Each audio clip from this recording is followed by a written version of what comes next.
Hello and welcome back to Compensation Uncovered, the series that lifts the lid on the world of personal injury claims. We're here to arm Australians with everything you need to know to make sure you claim all the financial compensation you're fairly entitled to under the law. Compensation Uncovered is brought to you by our team here at Law Partners, and we are Australia's largest specialist personal injury law firm.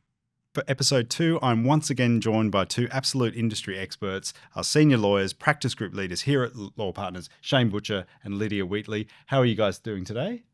Great, thanks. Fantastic. Thanks, Piers. Great. Thanks for joining us. Now, our first series, as you all know, audience, is about the world of TPD, aka total and permanent disability claims. On our last episode, we covered a few sort of definitions and essentials just to get people started and understanding this topic. Go back and listen to episode 1, folks, if you want to get up to speed. Today, we're going to delve a little deeper into the sort of types of illnesses and injuries that may or may not qualify for a TPD claim, and a little bit more about what the claims process can look like. I'd like to ask next about the sort of most common injuries or illnesses that either qualify, for a TPD claim, or what are the sort of most common injuries or illnesses that you tend to see. Shane, if I can start with you, what sort of categories do they tend to fall into? Look, I look at it a different way. Look at it from what stops people from working. If the test is that they're unlikely to return to work for their occupation that they're qualified for, having regard to like their education, their training, their experience, then the answer must be anything's possible. It could be illness, cancer, something related to work, something related to a car accident, back injuries, shoulder injuries. Okay. It could be a combination of those injuries. It doesn't have to be one, it could be multiple. So the short answer is anything, but in terms of typical, what we see at Law Partners, usually it's related to a work injury or a motor accident injury where you see spinal injuries, shoulders, knees, that kind of stuff. Quite serious. So that's not the limit. I don't think anyone listening should think, that's the most typical, so therefore that's not me. Any type of injury that you have that prevents you from returning to work is viable. Makes sense then about these serious physical injuries, back injuries, and then thinking about other kinds of injuries, sort of like, critical illnesses or chronic illnesses, such as multiple sclerosis or various autoimmune diseases. Is that something, Lydia, that you would also see would be able to qualify for a TPD claim as well? Oh, absolutely. Of course, those illnesses qualify too. It could be things like, chronic heart disease. People can manage their symptoms and work with all of these symptoms for many years sometimes, but then it comes to a point where they're not able to work anymore, and that would be their date of disablement. So, just because somebody thinks that it doesn't have to be a catastrophic injury that you've had or a life-changing event on one day, it can be a combination of things over a course of time. But that can get a little bit tricky too about the date of disablement, the date of assessment, all that sort of stuff. So those sorts of people may need legal advice too. Of course. So the key is it doesn't really matter what type of injury or illness. The key is that it has prevented you from returning to your job or to your work in terms of what you're qualified for and your education training experience. That's the key. That's correct. And once you meet the definition, then you're entitled to the benefit. For our viewers and our audience, what can they expect as far as the TPD claims process goes? Like, what are the steps along the process? How long might it take? That kind of thing. Shane, I'll start. Yeah, well, if you're a client of Law Partners, it should be very smooth. Of course. Right? But if you want to peek behind the curtain and see what kind of work is going on to get from point A to point B, touching on what Lydia said earlier, you sort of have to get all the documents and get the policy and make sure that you are covered, that you're likely to meet the definition. And then we spoke earlier about a waiting period. And that's that period where you have to be off work before you're eligible to make the claim. So it might be off work for 6 months and unlikely to return to work. So once that 6-month period is up, we're getting ready to lodge and prepare paperwork and evidence and submissions as to why you meet that definition. So that might be a minimum 3 or 6 months that you need to wait. Is there some sort of maximum period? Like, say I've been unable to work for 6 or 7 years, but I haven't sort of bothered to look at my TPD rights and entitlements. Is that something? Is there a maximum around that or not? No, that just strengthens the case. If you've been off work for 7 years, then you'll more likely be able to convince someone that you are unlikely to return to work because you've had such a long history of not returning to work. But just because you've got past that 3-month or 6-month mark, you still have to go and gather the evidence. You can't. Doctors are unlikely to provide support earlier in that period to say you're unlikely to return to work. So if you ask someone 1 week after injury, am I unlikely to return to work ever? The answer you're going to get is it's too soon to know. So there's sometimes a period where you got to wait for the condition to stabilize. Even though you've passed that initial 3 to 6 months, you might not be able to get the evidence you need to support your claim until later. It just depends on what you're suffering from, the injury you're going through. Okay. And once you've lodged it, it then shifts over to the fund and the insurer to evaluate the claim. Now, unlike most types of compensation we do at Law Partners, there's no TPD Act. There's no legislation that says the insurer must decide your claim within a particular time frame. You know, they have to decide it within a reasonable time frame. That's the words the courts have used. And for some cases, that might be 6 months. Some cases might be a bit less, a bit more. But typically, we say 6 months is a reasonable time for an insurer to determine and evaluate your claim. Depends on your definition of reasonable, I suppose.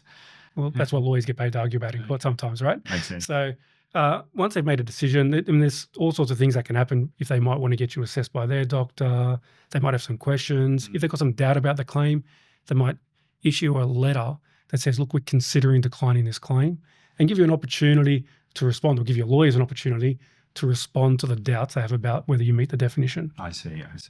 And for you, Lydia, is that a similar experience as far as these processes go, that the typical lengths that it takes for claims to be approved? What's been your experience there? Yeah, that's correct. I think the insurance companies sometimes will refer to or feel that it's 6 months from the time that they have everything that they need. And sometimes they'll push the limits a little bit of that and look for something else and look for something else. That's why it's so important to get all the material at the beginning and submit it and say, now you've got everything that you need to evaluate this claim. And really it's 6 months from that maximum is what I would say. I see. Is it almost one of those cases of your best shot is your first shot, and it's about getting your... It's a front-loaded gun, Piers. Exactly. That's exactly what it is. That's right. As well, we've talked about, what does the process look like? I mean, it's not always... They're going to be denied, then it's going to take a little bit longer, obviously. I mean, we would go through complaints processes, and as Shane touched on earlier on, procedural fairness letters are issued by the funds and insurers. It gives us a chance to do some more submissions to clarify things like timelines or medical evidence as well. But generally, if an insurance company or a fund declines a claim, we'd go through a lot of different processes, and not till it's really denied twice by them would we have a look, and then we would even maybe brief a barrister, get some advice about potential litigation.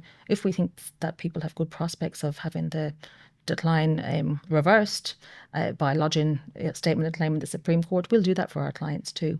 Excellent. It sounds like there are, a lot of variables, but there are some sort of approaches that we can take to streamline as we get claims approved. We'll push it as far as we think there's reasonable prospects of success. Yeah. And of course, with our clients' instructions, if that's not something they want to do, that's completely fine. But if there is a decline claim, we have a very, very close look at that for them. One thing that I came across, researching for this episode is that it's sometimes possible, or perhaps I'll ask you guys, whether you can have multiple policies and you can claim TPD payouts from multiple super funds. Lydia, to start with you, is that something that you can do? Oh, absolutely, Piers. Yes. I mean, people have several superannuation funds sometimes if they've moved across different jobs, or even you can have a superannuation fund that has a policy of TPD attached to it. You may have taken out some life insurance with your broker and they asked you if you wanted TPD, and you could have had a retail policy as well. So there's all different forms you can have policies. So if you are meeting the definitions under the various policies, they might be different for each one. You can actually make a claim against each one for sure. I think one guy actually had 5 policies once. That was the most I've ever seen. But one story I actually do remember was a lady, she was a retail manager and she had multiple sclerosis and couldn't work anymore. She had children. I think she was actually even a single mother. It was quite a sad case. But she had 4 policies because she'd moved around different stores, you see. And she was able to claim on each of those policies, and it was over $1 million. So it was really great for her and her family. Yeah. It's one of those circumstances where maybe being less organised has helped people get more compensation.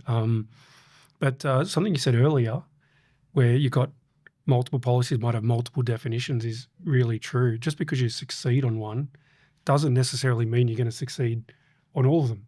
Different definitions will be applied differently to a similar set of facts. So you might have 5 policies, but you qualify on 3 of them or something like that.